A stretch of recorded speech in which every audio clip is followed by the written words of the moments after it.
Behind the Shades.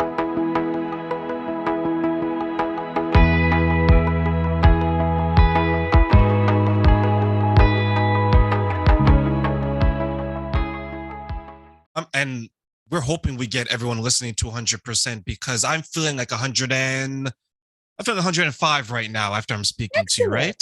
Right. 105. Yeah. So take me through it. If it was me, right? Let's say, Donna, you came across and you're like, Terrain, I understand that you're suffering. I understand that you went through some type of abuse as a child. Mm. What kind of words of advice would you want to give to me to help me through it and feel exactly how you're feeling today? Okay. So the words I would say is, start, there's so much free stuff to help. Start listening to positive affirmations, gratitude, I suppose. I strongly believed in Joe Vitale. What he said is he looked at a pencil first and he had a razor at one end. And he could write a note. He could write a note, a suicide note, and then rubbed it out. And he could write a I love you letter or something like that. Stuff and be grateful for what you've got. And that's what I did. I looked at the things that I did have, the life that I have had, and forgot about all that negative stuff, but just did the gratitude. And sometimes it was a case of, fake it till you make it type thing, even though I would say something about I am worthy. Oh, a big one for me was successful. Hard. I could not say that. I am successful. So it was a case of write it down and believe it and believe it and believe it. Just keep going. Just keep saying all the I am affirmations and how grateful that when I was pulling out of a driveway and a traffic at 3 lanes was cleared just for me, I would say thank you. I still do in my car.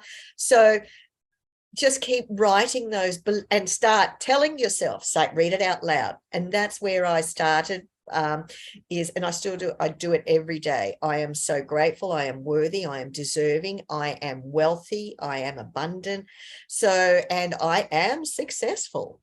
So that's the sort of thing that I would sort of say to people, and spend some time thinking. And the other thing is thinking of when you realize you got the crap going through your head.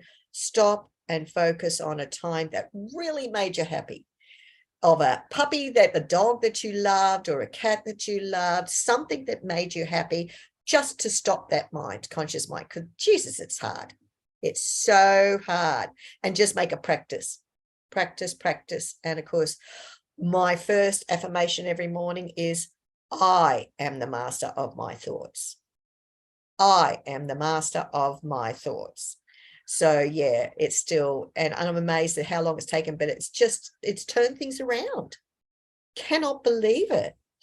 Yeah. So that's what I would say. They're the main things to focus on at the start. And then you go on your journey. You find those things yourself, and Audible. I now sign up with Audible, and I listen to so much stuff. Or there's podcasts to listen to. It's amazing, the little snippets of information that takes you on the next step of your journey. Blows me away. I wish I'd have known this when I was 15. Oh, there's so many things I wish I knew at 15. So Yes. many things. Yes. I make the joke when it comes to affirmations with my guests by telling them that as soon as I wake up in the morning, I look in the mirror and I say, Terrain, you're good looking. Yes. Terrain, you're sexy. Terrain, you're going to have a beautiful, beautiful day.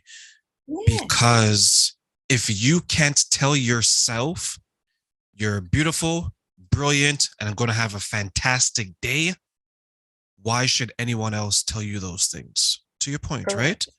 Yes. Show yourself love, and then you can ask someone to love you, yes. just like how you love yourself. And yes. I do a lot of self-reflection, and sometimes I look back on my life and I'll say, I've come a long way. You may not remember everything you've gone through. You may not remember all your successes, but your failures, for some reason, always stay with you. Yeah. And for you, Donna, did you think you would be where you are today, considering everything that you went through in your childhood? No. I think I'm very lucky for the simple fact that I had that something that I learned from all this horror and trauma is a strength. I am so strong, and it's that strength that's got me to here today, as opposed to being like my brothers, unfortunately. And my laptop's going a bit crazy here. So no, if I didn't have the strength, unfortunately, I could have been like my parents, been an alcoholic. My brothers, you know, one of them getting into the drugs or worse, prostitution or anything like that. So no, I did not. I thought I'd be angry and very lonely because I could see it happening.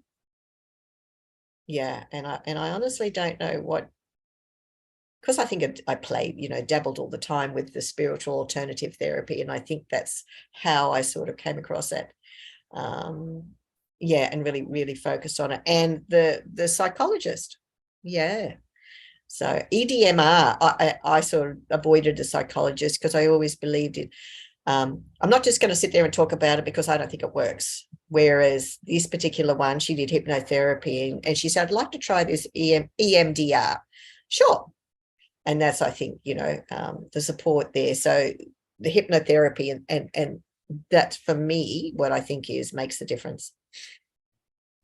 But yeah. Is there a time in your life where you ever think, I might end up like my parents, I might end up like my siblings? Do you still fight that fear? No, I don't. No, I don't have that fear at all of being like them, because it was a case of looking at my parents. I mean, with domestic violence, I was also an adult of domestic violence, as well as the silent victim of observing it all. So, you know, it was a case of, I read years ago that a child, you know, usually 85% of children follow their parents. 15% will choose to go the opposite way. Obviously, I'm the 15% because I chose not to be. I swore I would not be as they were. So I've forgotten your question now. But yeah, I wasn't concerned that I would end up like them at all. I was strong enough. I was determined. I'm not going to be like them. Yeah. For some people, that's one of the biggest fear, is to become aspects of their parents that they really don't like. Yes. Right? That's exactly right. So I know that's not a fear for you, but is it because you're always working on yourself to make sure you don't become like that? Or is it like, I'm a totally different person because I have boundaries in place to ensure that I don't go down that road? I mean, definitely I will, you know, I don't like the idea of being like them. But I think it's those boundaries. I have those boundaries to make sure that it doesn't end up that way. Unfortunately, the boundaries, I suppose, is where the anger come into play, because yeah, I have 2 children, and if I'd have known a lot of this stuff when I was 15, their lives would have been a lot different. They've had to deal with me, and as you know, some people may have said neurotic. So unbeknownst, if all this was sort of the trajectory, that, and this is where I believe the trajectory, do it early, and that way I have more of an understanding what's going on, and the kids will be different, our relationships will be different. So yeah, I think from that, I've just gone from one side of the pendulum to the other. Definitely not going to be like my parents, but I've swung over far too far, and I didn't stop when I just sort of tried to find a balance, or didn't know how to find that balance. Yeah. You mentioned that you have children. You mentioned you have grandchildren. Is there a fear that one day they can experience something that you experience? Yes. I've got one granddaughter, and from that perspective, I remember when she was 6, she's 13 now. I remember when she was 6, how tiny she was. And of course, that's, you know, that was, you know, like this is only 7 years ago. So I knew my past, and then I could see how tiny I was, because the way she's growing up, she has a physique like me. And I thought, my God, look how tiny and petite I was, you know. I thought, how dare he do that to me, such a tiny little person.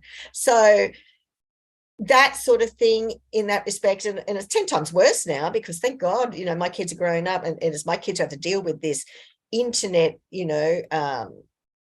stuff that, the pedophiles and sort of go through the internet. So that's a scary thing. So that does worry me. So I have to learn to try and not be paranoid and stay in my realm. It's up to the parents to do their thing, but it's a big fear.